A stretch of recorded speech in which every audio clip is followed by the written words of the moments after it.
Hello there, and this video follows on from our episodes of the Woodworking biplane. And here we have the biplane now, all the bits cut out, and it's now been assembled.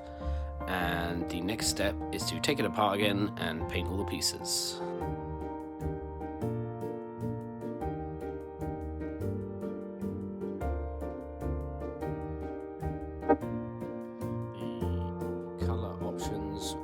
That were opted for was a gold and a blue design, so we chose certain parts to do in gold and certain to do in blue, and yeah, enjoy, watch and see how we do that.